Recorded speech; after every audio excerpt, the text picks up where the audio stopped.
Ya baik, terima kasih Pak Kuku. Assalamualaikum warahmatullahi wabarakatuh. Salam sejahtera, selamat pagi semuanya teman-teman. Di saat ini sangat berbahagia ya, kita bisa bertemu di dalam acara webinar kita hari ini. Dan topik kita hari ini sangat menarik, yaitu penanganan komplain di dalam media sosial. Nah, nanti webinar ini bukan seminar, Bapak Ibu sekalian, ya ini semi workshop. Jadi nanti silakan kalau ingin bertanya, saya buka pertanyaan ya, dan nanti kita akan role play dan kita akan berdiskusi semuanya.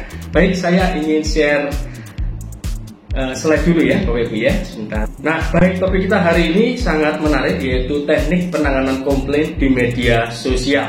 Nah, ini topik yang makin kesini makin menantang nih, Bapak Ibu. Mengapa?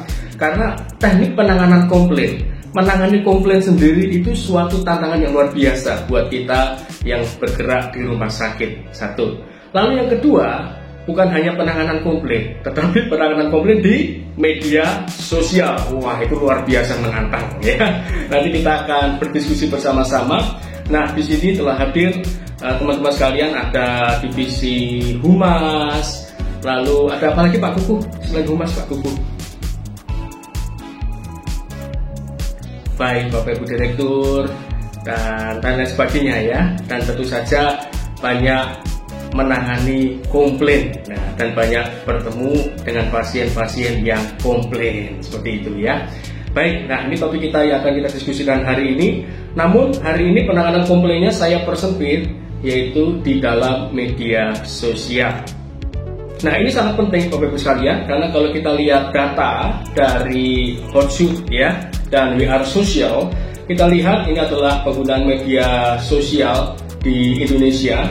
Kalau Bapak Ibu lihat di yang pertama ini, total number of active social media user itu 170 juta. Kalau kita lihat jumlah penduduk Indonesia sekarang berapa? 240-an juta ya barangkali ya. Nah, dari 240-an juta, itu 170 juta itu adalah pengguna sosial media aktif seperti itu ya. Nah, sebelumnya saya mau tanya ke Bapak Ibu sekalian, kita perlu samakan persepsi dulu nih. Yang dimaksud dengan media sosial apa ini? Nah, gitu ya. Nah, silakan Bapak Ibu cek dulu di sini. Kita mau samakan persepsi. Silakan Bapak Ibu, menurut pandangan Bapak Ibu, yang dimaksud dengan media sosial itu apa? Atau contohnya apa saja? Supaya hari ini kita sama persepsinya. Yuk, silakan cek di sini Bapak Ibu sekalian. Ada Bu Meliana. Media yang digunakan untuk saling berinteraksi melalui jejaring sosial tanpa dibatasi ruang dan waktu. Ya, bagus sekali. Baik, terima kasih. Terima kasih. Nah, WhatsApp masuk media sosial nggak? Nah, ini betul ya. Jadi media sosial, jadi bisa dibuka untuk umum. Kalau WhatsApp itu sebenarnya dia bisa bukan media sosial, tapi bisa juga akhirnya bisa jadi media sosial loh, ya. Dia tidak menjadi media sosial ketika hanya digunakan untuk secara pribadi saja, ya.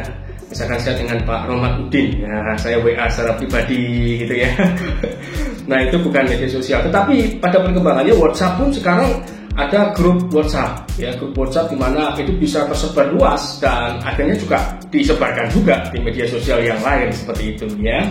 Nah, ini menariknya Bapak Ibu. Tadi betul Facebook, Twitter, yang pun ada Instagram, lalu terbaru ada TikTok. Nah, tadi ada yang menyampaikan bahwa media sosial digunakan untuk media edukasi, itu bagus sekali ya. Nah, jadi media sosial itu seperti dua sisi mata uang, atau boleh dibilang seperti pisau atau pedang bermata dua gitu. Di sisi lain, kalau kita bisa menggunakan dengan baik, nah ini tugas para humas teman-teman sekalian ya, itu akan sangat mendongkrak dan sangat memajukan rumah sakit kita ya, dan menciptakan brand image yang baik. Tapi di satu sisi, kalau kita tidak bisa memaksimalkan ya, dan pelayanan kita juga kita benahi dengan baik, akan justru menjadi mata pedang yang satunya, sisi yang justru menjadi bumerang buat kita sendiri. Nah, ini dia hari ini yang akan kita diskusikan ya. Kalau ada customer komplain lalu melalui media sosial, pertanyaannya adalah dijawab apa enggak? Nah, itu dia. Kalau dijawab, kalau Bapak Ibu perhatikan, malah ada jadinya perdebatan. Pernah lihat ya?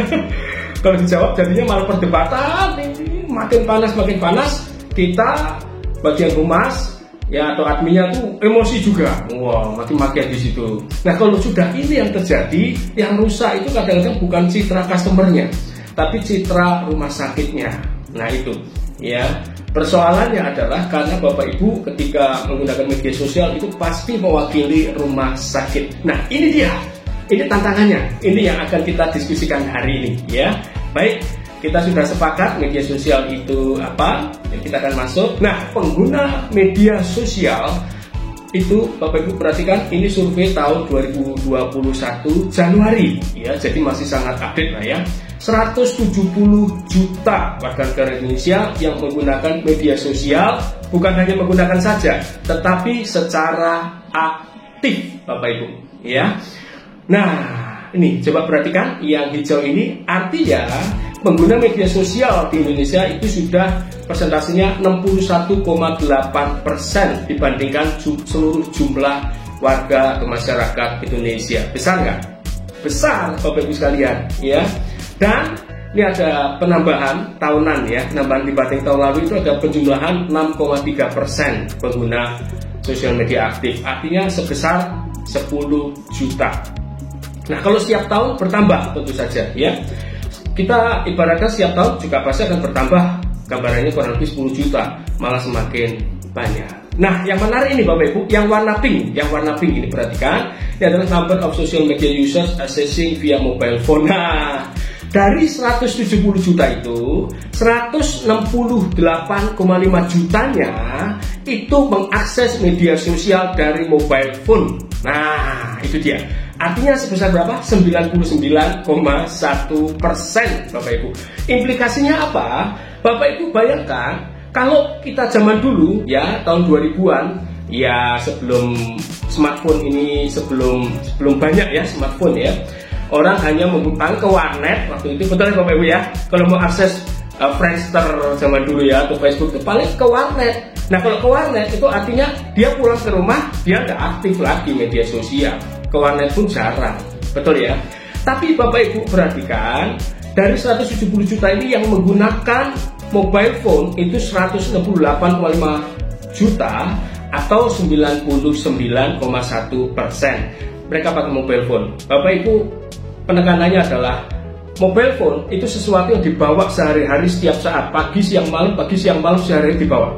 Artinya ketika ada customer komplain dan kita terlambat menjawab ya, keburu stigma atau penilaian di masyarakat itu sudah tertanam gitu loh.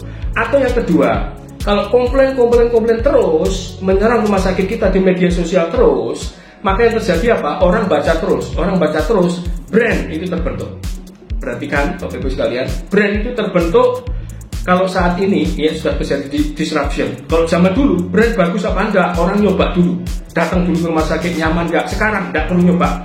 Apa yang mereka dengar, apa yang mereka baca, ya, apa yang mereka lihat videonya di media sosial, itu yang dijadikan patokan atau standar penilaian mereka mengenai rumah sakit kita. Nah, itu dia.